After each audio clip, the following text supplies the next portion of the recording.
हाके यांच्या आंदोलनाचा आजचा 5वा दिवस आहे। नवनाथ वाघमारे हे देखील लक्ष्मण हाकेंसोबत आंदोलनाला बसलेले आहेत। त्यांचं उपोषण आताही सुरू आहे। खरं तर महाराष्ट्रभरातून त्यांच्या आंदोलनाला देखील एक मोठा पाठिंबा मिळतोय। महाराष्ट्राच्या कानाकोपऱ्यातून ओबीसी बांधव जे आहेत ते हाके यांना पाठिंबा देण्यासाठी येत आहे, वाघमारेंना पाठिंबा देण्यासाठी येत आहे। विशेषतः महिलांची देखील गर्दी या आंदोलनाला पाठिंबा देण्यासाठी आपल्याला वाढताना पाहायला मिळते। आपण वाघमारेंकडे सुरुवातीला जाणार आहोत। आपल्या आंदोलनाचा आजचा 5वा दिवस आहे। आपलं आंदोलन या ठिकाणी सुरू आहे। आता या आंदोलनाची पुढची दिशा नेमकी काय असणार आहे? पाठिंबा आपल्याला वाढताना दिसतोय। हे बघा, या जातीवादी मुख्यमंत्र्याला आणि जातीवादी सर्वच मंत्र्यांना जर आमच्या भावना कळत नसत्याल, आमच्या समाजाच्या भावना जर व्यथा कळत नसत्याल, भावना कळत नसत्याल, तर आम्हाला नक्की दिशा ठरवावी लागेल। जर आज अनेक मंत्री जरांगे नावाच्या छपरी माणसाला फोनवरून बोलतात, त्याच्या मागण्या विचारतात, त्याची तब्येतीची विचारपूस करतात आणि अनेक मराठा खासदार ज्यांना आज आमच्या ओबीसी एससी एसटी बांधवांनी सुद्धा मतदान केलंय, परंतु ते जातीवाद दाखवायला त्यांनी रंग बदललाय सरड्यासारखा आणि जरांगेंना जाऊन भेटतात।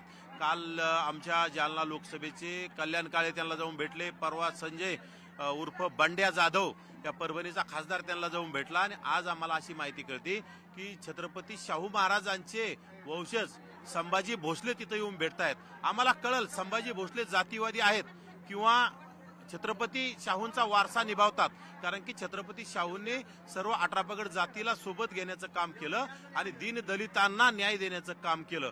त्यामुळं आम्हाला छत्रपती शाहू आणि संभाजी भोसलेमध्ये काय फरक आहे आम्हाला बघायचा आहे। संभाजीराजांनी मुळात तुमच्या आंदोलनावरच आक्षेप घेतलेला आहे।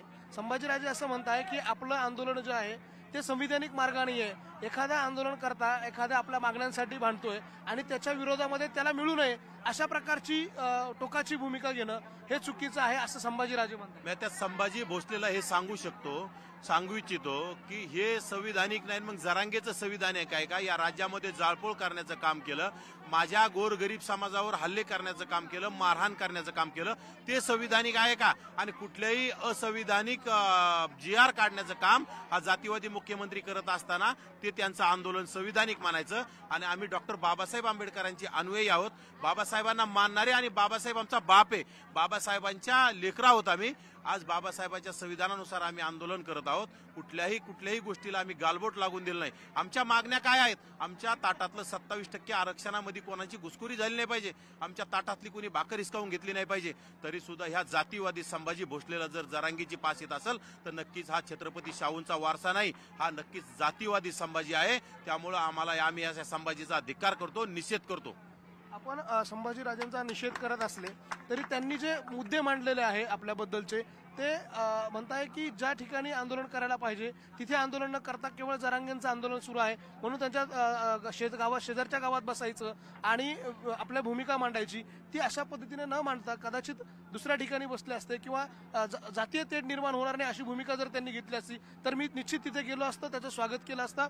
आणि आताही त्यांनी असं आवाहन केलं की दोन्ही समाजांनी गुण्यागोविंदानं राहावं, गावात तेढ निर्माण होईल असं वागू नये असं देखील आवाहन त्यांनी केलं। त्या संभाजी भोसलेनं या व्यासपीठावर येऊन सांगायला पाहिजे होतं ना की गुन्ह्या गोविंदाने राहावं, एकाच समाजाला स्वतःच्या जातीला स्वतःच्या पाहुण्याकडे जाऊन पाठिंबा देतो आणि इकडे तू दुर्लक्ष करतो आणि तुम्ही कुठेतरी आम्हाला सांगता संविधानिक मार्ग संविधानामध्ये कुठं लिहिलंय की तुम्ही एका 2 गावात तुम्ही आंदोलन करू शकत नाही? संविधानिक मार्गाने आम्ही आंदोलन करतो, असा कुठला न्याय आहे? आम्हाला अधिकार आहे, डॉक्टर बाबासाहेबांनी तो अधिकार दिला, आम्ही त्या अधिकाराने आंदोलन करत आहोत। आणि आमच्या मागण्यासाठी आम्ही काय कुणाच्या ताटातलं मागत नाहीत जरांगेसारखं, आम्ही आमचा हक्क वाचवण्यासाठी रस्त्यावर आलो आहोत, हक्क वाचवण्यासाठी आम्ही उपोषणाला बसलो आहोत। जरांगे तरी कुठेतरी आमच्यामध्ये घुसखोरी करण्यासाठी प्रयत्न करतात आणि जर घुसखोरीला जर संभाजी भोसलेंचा पाठिंबा असेल तर नक्कीच ओबीसी बांधवांच्या वतीनं संभाजी भोसलेचा आम्ही निषेध करत आहोत। आपल्यासोबत लक्ष्मण हाके देखील आहे, आपण हाके साहेबांशी बोलणार आहोत। हाके साहेब, आपण ऐकलं संभाजीराजे नेमकं काय म्हणाले हे आपल्या समोर आहे। संभाजीराजे असं म्हणताय की हे संविधानिक मार्गाने आंदोलन केलेलं नाहीये, ज्या मागण्या त्यांच्या नाहीये, कुठलीच मागणी तुमच्या या आंदोलनाची नाहीये, केवळ आंदोलन विरोधाला विरोध करायचा म्हणून हे आंदोलन उभं राहिलंय आणि त्यामुळे मी तिथे जाऊ शकणार नाही आणि सगळ्यांना गुण्यागोविंदाने राहा असंही ते म्हणताय। गुण्यागोविंदाने राहा म्हणणारे छत्रपती संभाजी महाराज विशाळगडावर झक मारायला गेले होते का? राजर्षी शाहू महाराजांची माफी मागून मी या छत्रपती संभाजी महाराजांचा निषेध करतो। पड पावसामध्ये आमच्या मुस्लिम माता भगिनी आणि मस्जिद तोडली जात होती आणि त्यावेळी तू जाऊन त्यांना समर्थन देत होता। तू संविधानिक वागत होता का? छत्रपती संभाजी राजे या जरांगेनं कधीही त्यांच्या बॅनरवर आरक्षणाचे जनक म्हणून ज्यांना म्हणलं जातं त्या राजर्षी शाहू महाराजांचा फोटो वापरला नाही. त्यामुळं छत्रपती संभाजीराजे डोळ्यावरची काळी पट्टी काढा. हा जरांगे राजर्षी शाहू महाराजांचा सुद्धा नाही आणि या जरांगेला आरक्षण वगैरे काही देणं घेणं नाही. या जरांगेला ओबीसीचं आरक्षण संपवणे हा एकमेव उद्देश आहे.